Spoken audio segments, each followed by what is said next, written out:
Most people will spend their entire career chasing a number. The number grows, and they still feel poor. That's not a money problem. That's a mind problem. Because here's what nobody tells you when you start building wealth. The feeling of enough doesn't live in the account balance. It lives in something else entirely.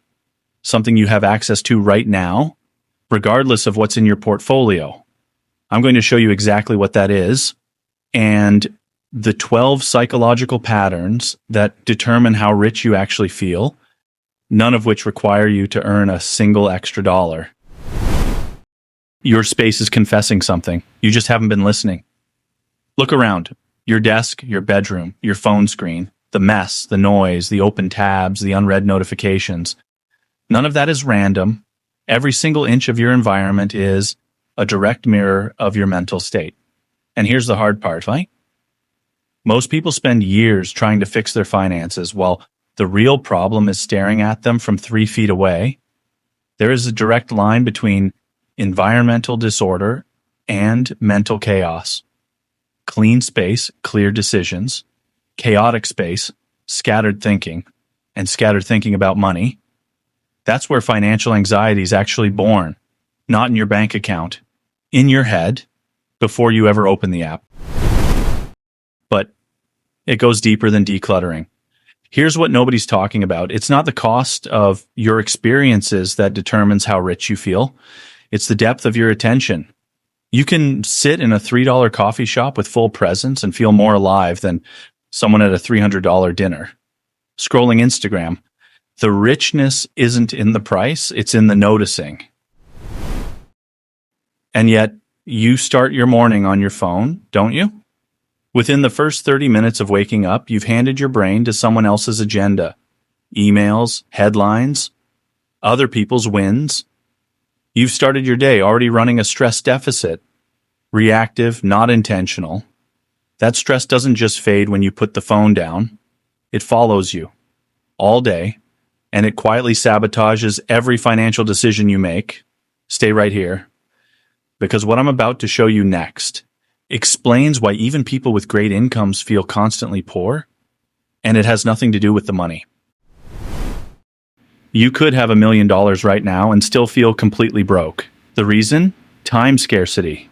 The moment your brain believes it doesn't have enough time, not money, time, it enters full survival mode, and in survival mode, nothing registers as enough.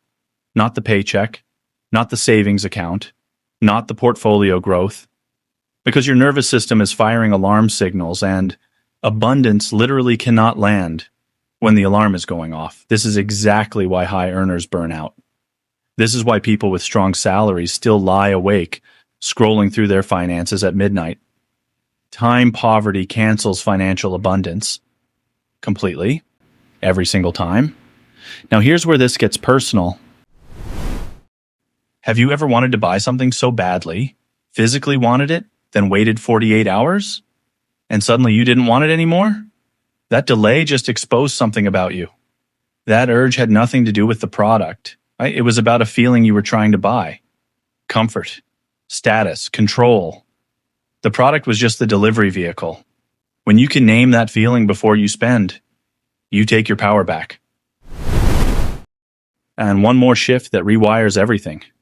Most people only log what money costs them. The damage, the outflow, the loss. But what if you started tracking what money gave you back? The return, the experience, the relief, the growth. Logging gains, not just losses, completely changes the story your brain tells you about money. But wait, your brain is doing something even sneakier, and you need to know about it right now. Your brain is actively deleting your financial wins. Not a metaphor, literally. Your brain is deleting your wins.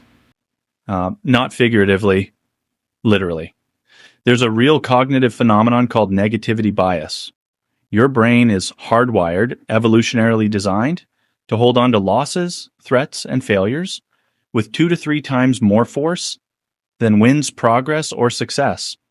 So when you hit a financial goal, your brain files it away, barely registers it. But when you make a bad financial call, it replays it at 2 a.m. Loudly. On loop. This is why so many high-achieving millennials still feel financially incompetent. Not because they are, but because their brain keeps the scoreboard tilted. Wins get quietly filed. Losses get loudly amplified. And over time, that creates a confidence gap that has nothing to do with actual performance. The fix isn't complicated, but it demands intention.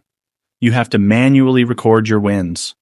Write them down, say them out loud, attach them to a date, make them real, because your brain won't do it for you. You have to fight the delete button consciously.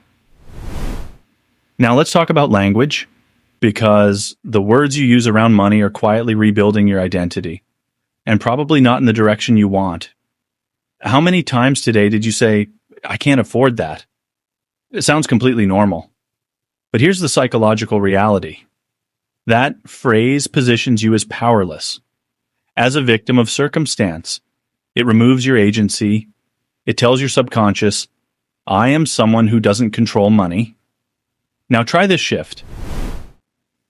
"I'm choosing not to spend on that right now." Same financial reality. Same bank account. Completely different psychological experience. One makes you feel trapped. The other makes you feel sovereign. And people who feel in control of their money make better decisions with it. Every single time. Your language is shaping your wealth identity. Choose it like your financial future depends on it. But because it does. What if feeling wealthy had absolutely nothing to do with your account balance? What if feeling wealthy had absolutely nothing to do with your bank account? Here's the reframe that changes everything. Wealth isn't a number, it's an awareness. The genuine feeling of being rich doesn't come from an account balance. It comes from one thing: knowing you are moving forward. Progress, not perfection, not accumulation, direction. The wealthiest feeling you can have isn't staring at a fat portfolio. It's knowing that 3 months ago you couldn't do this, and now you can. That's the gap that actually matters. Not the gap between you and some abstract version of enough, but the gap between who you were and who you're becoming. When you invest in that version of yourself, the feeling of enough arrives before the number does. Here's the final unlock.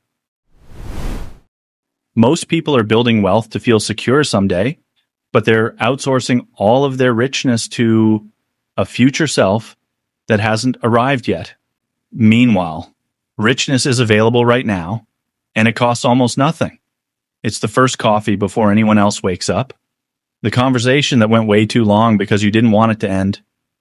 The moment you paid something off and felt physically lighter.